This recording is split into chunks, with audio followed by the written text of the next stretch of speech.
Item ಯಾವುದೇ ಇರಲಿ try ಮಾಡಿ Aachi chicken masala. So if it is the case ಸಿದ್ದನಗೌಡ್ರೆ, ಅದಕ್ಕೆ ಮೋದಿಯವರೇ ಬೇಕಾಗಿಲ್ಲ, ಯಾರು ಬೇಕಾದರೂ ಮಾಡ್ಬೋದು ಅದನ್ನು. ಮೋದಿಯವರೇ ಸ್ಪೆಷಲಾಗಿ ಮೋದಿ ಹೈ ನಾ ಡರ್ನಾ ಮನಾ ಹೈ, ಮೋದಿ ಹೈ ನಾ ಸಬ್ ಕುಚ್ ದೇಖೇಂಗೆ ಸಬ್ ಕುಚ್ ಕರೆಂಗೆ. ಸೊ ಮೋದಿಯವ್ರ ಜಾಗದಲ್ಲಿ ಯಾರಿದ್ರು ಇದನ್ನೇ ಹೇಳ್ತಿದ್ರು, ಕೈ ಕಟ್ಟೆ ಕೂತ್ಕೋತಿದ್ರು, ಯಾಕಂದ್ರೆ ಗ್ಲೋಬಲ್ ಮಾರ್ಕೆಟೇ ಹಂಗಿದೆ. ಸೊ ಮೋದಿಯವರೇ ಬೇಕಾಗಿಲ್ಲ. ಮೋದಿಯವ್ರ ಹತ್ರ ಎಲ್ಲ ಪ್ರಶ್ನೆಗೂ ಉತ್ತರ ಇದೆ ಅಂತ ನಾವು ಅಂದ್ಕೊಂಡಿದ್ವಿ. ಮೋದಿಯವರ ಆಡಳಿತದಲ್ಲಿ ಎಲ್ಲವೂ ಸರಿ ಮಾಡ್ತಾರೆ ಅಂತ ನಾವು ಅಂದ್ಕೊಂಡಿದ್ವಿ. ಮೋದಿಯವರ ಆಡಳಿತದ ರೀತಿನೇ ವೈಖರಿನೇ ಬೇರೆ ಅಂತ ಅಂದ್ಕೊಂಡಿದ್ವಿ. ಸೊ ಅವ್ರು ಏನೂ ಮಾಡೋಕ್ಕಾಗ್ತಾ ಇಲ್ಲ ಅಂತಂದರೆ ಮೋದಿಯವರು ಎಲ್ಲರಂಗೆ ಆಯಿತು. ಮತ್ತೆ ಇಲ್ಲ, ಮೋದಿಯವರು ಇದ್ದ ಪರಿಸ್ಥಿತಿಗಾಗೇನೆ ಇವತ್ತು ಜಗತ್ತಿನೊಳಗಡೆ ಯಾವ್ಯಾವ ದೇಶದೊಳಗಡೆ ಎಷ್ಟು ಇನ್ಕ್ರೀಸ್ ಆಗಿದಿಲ್ಲ ರೇಟು, ಅಷ್ಟು ಇನ್ಕ್ರೀಸ್ ಆಗದ ರೀತಿ ಒಳಗಡೆ ನೋಡ್ಕೊಂಡಿರೋದೇ ಮೋದಿ ಅವರು ಇದ್ದಾರೆ ಅಂತಕ್ಕಂಥ ಉದ್ದೇಶ. ಈಗ ಆಗ್ತಿರೋದೇನು? ಈಗ ಆಗ್ತಿರೋದೇನು? ಎಲೆಕ್ಷನ್ ಟೈಮ್ ಇತ್ತು, ಆಗಿಲ್ಲ. ಎಲೆಕ್ಷನ್ ಮುಗಿದ ಮೇಲೆ ಆಗ್ತಿರೋದು ಇದೇನ್ರಿ? ಅಲ್ಲ, ಇಲೆಕ್ಷನ್ ಮುಗಿದ ಬೆಳಕ ಆಗಿದ್ರೂ ಕೂಡ ಇವತ್ತು 6% ಮಾತ್ರ ನಮ್ಮ ದೇಶ ಒಳಗಡೆ ಇವತ್ತು ಡೀಸೆಲ್ ಮತ್ತು ಪೆಟ್ರೋಲ್ ಮೇಲ್ಗಡೆ ಇನ್ಕ್ರೀಸ್ ಆಗಿರ್ತಕ್ಕಂಥದ್ದು. ಆದ್ರೆ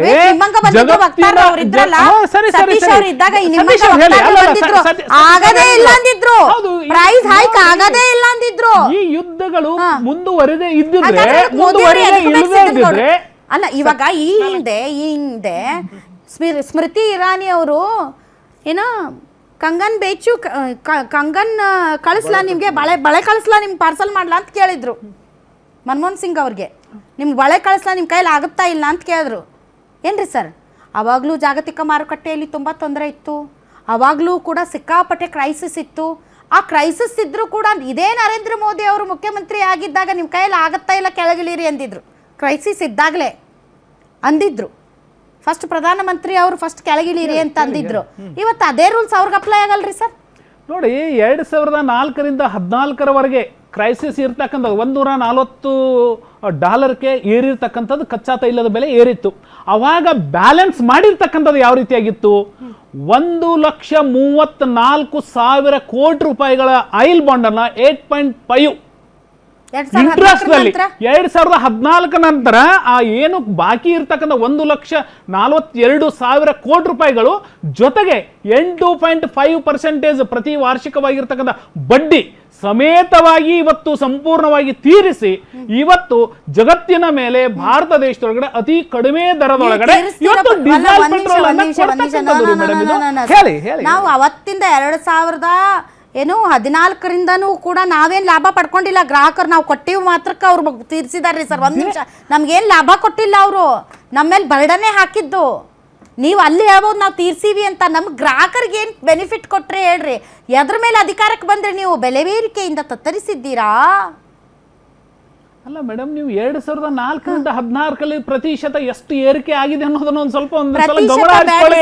ಆದ್ರೆ ಇವತ್ತು ದರ ಬದುಕಬೇಕಾ ಸಾಯ್ಬೇಕಾ ಸರ್? ಅಲ್ಲ, ಜನರನ್ನ ಬದುಕಿಸುವಂತ ಉದ್ದೇಶ ಯಾವುದೇ ಆಡಳಿತ ಸರ್ಕಾರದ ಆದ್ಯ ಕರ್ತವ್ಯ ಅದು. ಹಾಗಾದ್ರೆ ಏನ್ ಮಾಡ್ತಿದ್ದಾರೆ? ಹಾಗಾದ್ರೆ ಅಲ್ಲ ನೋಡ್ರಿ, ಅದು ಈಗ ಇಲ್ಲಿವರೆಗೂ ಕೂಡ ನಾವು ಏನು ಇಲ್ಲಿವರೆಗೂ ಕೂಡ ಜಗತ್ತಿನ ಮೇಲೆ ನಡೀತಕ್ಕಂಥ ಇವೇನು ಯುದ್ಧಗಳು ಇರ್ತಕ್ಕಂಥದ್ದು, ಇವತ್ತು ಡೀಸೆಲ್ ಪೆಟ್ರೋಲ್ ಗ್ಯಾಸ್ಗಳ ಬಗ್ಗೆ ಜಗತ್ತಿನ ಮೇಲೆ ಎಷ್ಟು ಜನರಿಗೆ ಅನ್ಯಾಯ ಆಗ್ತಾ ಇದೆ, ಜನರಿಗೆ ಎಷ್ಟು ಹೊರೆ ಆಗ್ತಾ ಇದೆ, ಜನರಿಗೆ ಎಷ್ಟು ಸಿಗದ ರೀತಿ ಒಳಗಡೆ ಹೋಗ್ತಾ ಇದೆ, ಅದನ್ನೆಲ್ಲವನ್ನ ಮೀರಿ ಇವತ್ತು ಭಾರತದೊಳಗಡೆ ಜನರಿಗೆ ಅವಕಾಶ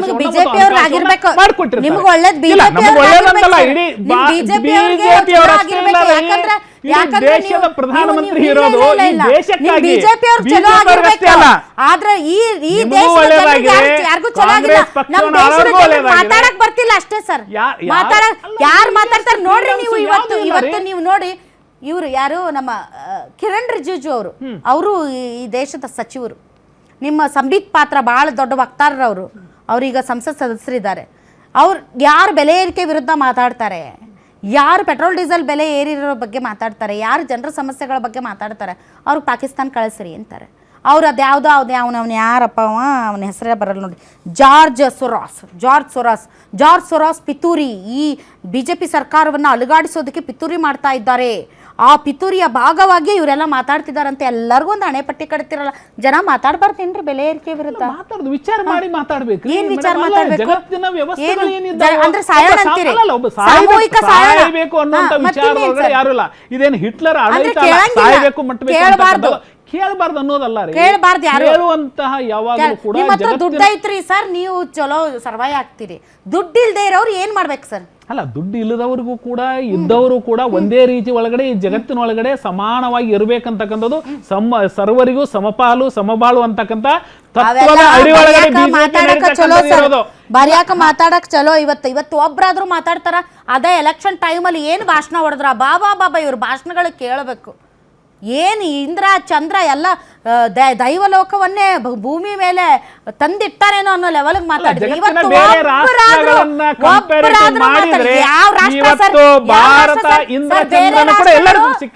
ರಾಷ್ಟ್ರಗಳು ಬೆಲೆ ಏರಿಕೆ ಜಾಸ್ತಿ ಆದಾಗ ಗ್ರಾಹಕರಿಗೂ ಬೆಲೆ ಏರಿಸಿದ್ದಾರೆ. ಅಲ್ಲಿ ಬೆಲೆ ಕಡಿಮೆ ಇದ್ದಾಗ ಇಲ್ಲೂ ಬೆಲೆ ಕಡಿಮೆ ಮಾಡಿದ್ದಾರೆ. ಆಯ್ತಾ? 1,34,000 ಕೋಟಿ ಬ್ಯಾಲೆನ್ಸ್ ಡೀಸೆಲ್ ಅಂತಾರಾಷ್ಟ್ರೀಯ ಕಚ್ಚಾ ತೈಲ ಬೆಲೆ ಕಡಿಮೆ ಇದ್ದಾಗ ಗ್ರಾಹಕರಿಗೂ ಕಡಿಮೆ ಕೊಟ್ರು. ಇವತ್ತು ಜಾಸ್ತಿ ಇದ್ದಾಗ ಜಾಸ್ತಿ ಮಾಡ್ಯಾರ. ನೀವ್ ಹಂಗಲ್ಲ, ಯಾವತ್ತೂ ನೀವು ಲಾಭ ಕೊಟ್ಟಿಲ್ಲ, ಬೆನಿಫಿಟ್ ಕೊಟ್ಟಿಲ್ಲ, ಯಾವತ್ತೂ ಕೊಟ್ಟಿಲ್ಲ, ಇವತ್ತು ಕೊಡಲ್ಲ. ಯಾಕಂದ್ರೆ ಇವತ್ತು ನಿಜವಾದ ಕ್ರೈಸಿಸ್ ಐತಿ. ಅಲ್ಲ ರೀ, ನಿಮಗೆ ಇದು ಯುದ್ಧ ನಡೆದ ನಂತರ ಕೂಡ 10 ರೂಪಾಯಿಗಳನ್ನ ಟ್ಯಾಕ್ಸ್ ಅನ್ನ ಕಡಿಮೆ ಮಾಡಿರ್ತಕ್ಕಂಥದ್ದು ಗ್ರಾಹಕರಿಗೆ ದರವನ್ನ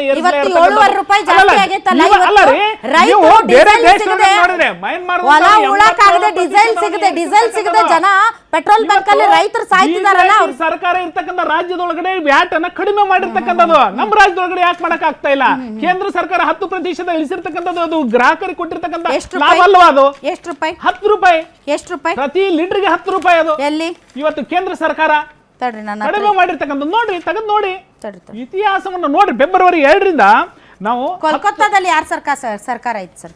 ಅಲ್ಲ, ಈಗ ಆಗಿರ್ತಕ್ಕಂಥ ಕೋಲ್ಕತ್ತಾದಲ್ಲಿ ಯಾರ ಸರ್ಕಾರ ಐತಿ? ಸರ್ಕಾರ ಈಗ ಬಿಜೆಪಿ ಸರ್ಕಾರ ಬಂದಿರ್ತಕ್ಕಂಥದ್ದು ನೋಡ್ರಿ ಮೇಡಮ್, ಇದು ಅಲ್ಲ ನಾನು ಹೇಳ್ತಾ ಇರೋದು. ಒಟ್ಟಾರೆಯಾಗಿ ಯಾವಾಗ ತೈಲ ಬೆಲೆ ಜಗತ್ತಿನ ಮೇಲ್ಗಡೆ ಜಾಗತಿಕ ಮಾರುಕಟ್ಟೆಯಲ್ಲಿ ಹೆಚ್ಚಿಗೆ ಆಯ್ತು, ಹೆಚ್ಚಿಗೆ ಆದಾಗ ಇಲ್ಲಿ ದರವನ್ನ ಯಾವುದೇ ಕಾರಣಕ್ಕೂ ಕೂಡ ಏರಿಸಲಿಲ್ಲ.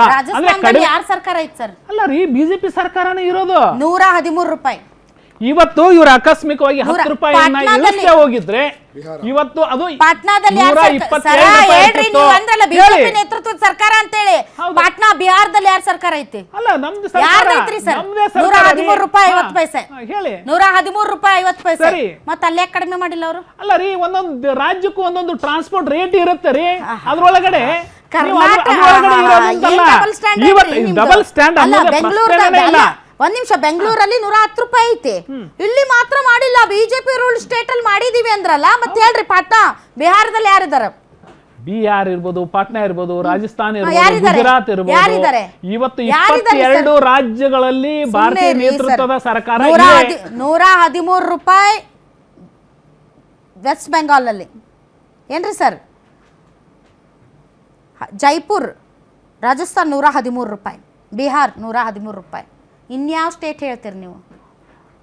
ಇನ್ಯಾವ ಬಿಜೆಪಿ ರೂಲ್ ಸ್ಟೇಟ್ ಹೇಳ್ತೀರಿ? ಡೆಲ್ಲಿ ಹೇಳ್ರಿ. ಇವರೇ ಸಂತೋಷ್ ಅವರು, ಹೆಂಗಿದೆ ನಿಮ್ಮ ಪರಿಸ್ಥಿತಿ? ಸುಧಾರಿಸಿದ್ಯಾ? ನಾನು ಬೀದಿಗೆ ಬಂದಿದ್ದೆಪ್ಪ. ನೋಡಿದೀವಲ್ಲ, ಹೆಂಗೆ ಈ ಪರಿಸ್ಥಿತಿ ಸುಧಾರಿಸಿದ್ಯಾ? ಇಲ್ಲ, ಉಸಿರಾಡ್ತಾ ಇದೀವಿ ಅಷ್ಟೇ, ಬದುಕಿದೀವಿ, ಉಸಿರಾಡ್ತಾ ಇದೀವಿ. ಇನ್ನೇನು ಗುಂಡಿ ತೋಡ್ಬೇಕಷ್ಟೇ. ಇಲ್ಲ, ಇನ್ನೇನು ಜಲ್ದಿ ಆಗುತ್ತೆ ಬಿಡ್ರಿ. ಅದು ಆಗುತ್ತೆ. ಕೌಂಟಿಂಗ್ ಅಷ್ಟೇ. ಇವಾಗ ಯಾರಿಗೋ ಗೊತ್ತಾಗ್ತಿಲ್ರಿ ಸರ್, ಇದು ಭಾಳ ಸಮರ್ಥನೆ ಮಾಡ್ಕೊಳ್ಳೋವರೆಗೂ ಎಲ್ಲಿವರೆಗೂ ಇವ್ರು ಸಮರ್ಥನೆಗಳ ಮಾಡ್ಕೊಳ್ತಾರೆ. ನಮ್ಮ ಪಕ್ಷ ಯಾವತ್ತೂ, ನಮ್ಮ ಪಕ್ಷದವರಾಗಿರಲಿ ವಿರೋಧ ಪಕ್ಷದವರಾಗಿರಲಿ, ಯಾವುದು ತೊಂದರೆ ಕೊಡ್ತಾ ಇದ್ದಾರೆ ಅದನ್ನು ಅಬ್ಜೆಕ್ಷನ್ ಮಾಡೋವರೆಗೂ, ನಮ್ಮ ಏನು ಈ ಕ್ಯಾಂಡಿಡೇಟ್ಸ್ ಅಂದರೆ ಸಮರ್ಥನೆ ಮಾಡ್ಕೊಳ್ತಾರಲ್ಲ, ಅವರು ಬದಲಾವಣೆ ಆಗೋವರೆಗೂ ಕೂಡ ನಮ್ಮ ರಾಜ್ಯ ಆಗಿರಲಿ ನಮ್ಮ ದೇಶ ಆಗಲಿ ಉದ್ಧಾರ ಆಗಲ್ಲ ಮೇಡಮ್. ಜನಸಾಮಾನ್ಯರು ಬೈಕೊಂಡು ತಿರುಗಬೇಕು, ಇಡೀ ಶಾಪ್ ಹಾಕೊಂಡು ತಿರುಗಬೇಕು, ಫೈನಲ್ ಆಗಿ ಬೈಕೊಂಡೆ ಅವರು ಸರ್ವನಾಶ ಆಗಬೇಕು. ಅದೇ ಉದ್ದೇಶ ಈ ರಾಜ್ಯ ಸರ್ಕಾರ ಆಗಿರ್ಬೋದು, ಕೇಂದ್ರ ಸರ್ಕಾರ ಆಗಿರ್ಬೋದು. ಅಟ್ಲೀಸ್ಟು ಕೇಂದ್ರ ಸರ್ಕಾರನ ಬರೀ ಬ್ಲೇಮ್ ಮಾಡ್ಕೊಳ್ಳೋ ಬರದಲ್ಲಿ ರಾಜ್ಯ ಸರ್ಕಾರದಲ್ಲಿ ರಾಜ್ಯದಿಂದ ಆಯ್ಕೆ ಆಗಿರ್ತಕ್ಕಂಥವ್ರು ಕೂಡ ಬಾಯಿಗೆ ಬಿಗಿ ಹಾಕೊಂಡು ಕೂತಿದ್ದಾರೆ. ಒಬ್ಬನಾದ್ರೂ ಖಾಲಿ ಸೂಟ್ಕೇಸ್ ಹಿಡ್ಕೊಂಡು ಏನು ಫೋರ್ಸ್ ಕೊಟ್ರಪ್ಪ? ಇಲ್ಲ ಮೇಡಮ್, ಈಗ ಏನು ಫೋರ್ಸ್ ಕೊಟ್ರು? ತೇಜಸ್ವಿ ಅವರು ಎಲ್ಲೋದ್ರು? ಅವರು ಎಲ್ಲ ನಮ್ಮ ದೇಶ ಇವತ್ತಿನವರೆಗೂ ಸುರಕ್ಷಿತವಾಗಿ. ಬೆಂಗಳೂರು ನಗರದ ಯುವ ನೇತಾರ, ಮುಂದಿನ ದಿನಗಳಲ್ಲಿ ಅವರು ಸಚಿವರಾಗ್ತಾರಂತ, ಕೇಂದ್ರ ಸಚಿವ, ಗೊತ್ತಿಲ್ಲಪ್ಪ. ನಾನು ಸೋಷಿಯಲ್ ಮೀಡಿಯಾದಾಗ ನೋಡಿದೆ. ಮೆಟ್ರೋ ಫೇರ್ ಜಾಸ್ತಿ ಆಯ್ತು ಅಂತ ಖಾಲಿ ಸೂಟ್ಕೇಸ್ ಇಟ್ಕೊಂಡು ಓಡಾಡಿದ್ರು, ಡ್ರಾಮಾ ಮಾಡಿದ್ರು. ಇವತ್ತೆಲ್ಲಿದ್ದಾರೆ ಅವರು? ಇವತ್ತೆಲ್ಲಿದ್ದಾರೆ? ಎಲ್ಲಿದ್ದಾರೆ? ಮೆಟ್ರೋ ದರವನ್ನ ಎಲ್ಲಿದ್ದಾರೆ? ಏರಿಸಿರ್ತಕ್ಕಂಥದ್ದು ಇವತ್ತು ಆ ಎಲ್ಲಿದ್ದಾರೆ? ದರಕ್ಕೂ ಕಾರಣ ಈ ಇಲ್ಲದೆ ದರ ಇದೆ ಸರ್. ಏರೋದಕ್ಕೂ ಏನ್ ಕಾರಣ ಕಾರಣ? ವ್ಯತ್ಯಾಸ ಇದೆ ರೀ. ಅಲ್ಲಿ ಕೇಂದ್ರ ಸಿನಿಮೆಟಿಕ್ ಅಷ್ಟೇ ಮೇಡಮ್. ಇಲ್ಲಿ ರಾಜಕೀಯ ಅನ್ನೋದು ಏನಾಗಿದೆ, ಸಿನಿಮೆಟಿಕ್ ಈಗ ನಾವೆಲ್ಲ ಸಿನಿಮಾ ನೋಡೋದಕ್ಕೆ ಥಿಯೇಟ್ರಿಗೆ ಹೋಗ್ಬೇಕಾಗಿಲ್ಲ. ಈ ರಾಜಕೀಯದವ್ರನ್ನ ನೋಡ್ಬಿಟ್ರೆ ಒಬ್ಬೊಬ್ಬ ಸಚಿವ ಒಬ್ಬೊಬ್ಬ MLA ನೋಡಿದ್ರೆ ಒಂದೊಂದು ಸ್ಟೋರಿನ ಮಾಡ್ಕೊಬಿಡ್ಬೋದು. ಆ ಮಟ್ಟಕ್ಕಿದೆ ನಮ್ಮ ರಾಜ್ಯದ್ದು ಮತ್ತು ಕೇಂದ್ರದ ಎರಡು ಸೇರಿಸಿ. ರಾಜ್ಯದಿಂದ ಆಯ್ಕೆ ಆಗಿ ಹೋದಂಥವನಿಗೆ ಅಟ್ಲೀಸ್ಟ್ ಇವತ್ತಿನವರೆಗೂ ಒಬ್ಬ ಬಾಯ್ಬಿಟ್ಟು ಮಾತಾಡ್ಲಿಕ್ಕೆ ಬರ್ತಾ ಇಲ್ಲ. ಮತ್ತೆ ಅದೇ ರಾಜ್ಯ ಸರ್ಕಾರದವರು ಅಷ್ಟೇ. ರಾಜ್ಯ ಸರ್ಕಾರದವ್ರು ಏನ್ ಮಾಡ್ತಾ ಇದ್ದಾರೆ, ಬರೀ ಕೇಂದ್ರ ಸರ್ಕಾರದ ಮೇಲೆ ಬೆಟ್ ಮಾಡಿ ತೋರಿಸೋದ್ರಲ್ಲಿ ಫುಲ್ ಬ್ಯುಸಿ ಆಗಿದ್ದಾರೆ. ಅಂದ್ರೆ ರಾಜ್ಯದಲ್ಲಿರ್ತಕ್ಕಂಥವ್ರು ಓಟ್ ಆಗ್ತಾ ಇರ್ತಕ್ಕಂಥದ್ದು ರಾಜ್ಯದಲ್ಲಿರ್ತಕ್ಕಂಥ MLA-ಗಳು ಕೇಂದ್ರ ಸರ್ಕಾರ ಬಿಡ್ರೆ ಗೌಡ್ರೆ, ಕೇಂದ್ರ ಸರ್ಕಾರ ಹೇಳ್ತೀನಿ ಕೇಳಿ, ಕೇಂದ್ರ ಸರ್ಕಾರ ಇಲ್ಲಿ ಪಕ್ಕದಲ್ಲಿ ಮಲ್ಲೇಶ್ವರಂ ಪಕ್ಕದಲ್ಲಿ ಇಂಡಿಪೆಂಡೆಂಟ್ ಒಪಿನಿಯನ್. ನೀವು ರಾಜ್ಯ ಸರ್ಕಾರ ರಾಜ್ಯ ಸರ್ಕಾರದಿಂದ ಏನ್ ಮಾಡಿದೀರಾ? ಅಲ್ಲ ರಾಜ್ಯ ಸರ್ಕಾರದಿಂದ ಏನ್ ಮಾಡ್ಕೊಟ್ಟಿದ್ದೀರಾ? ಆಯ್ತು ಸರ್, ಓಕೆ, ನಿಮ್ಮ ಒಂದು ಇದಕ್ಕೆ ಬರ್ತೇನೆ ನಾನು.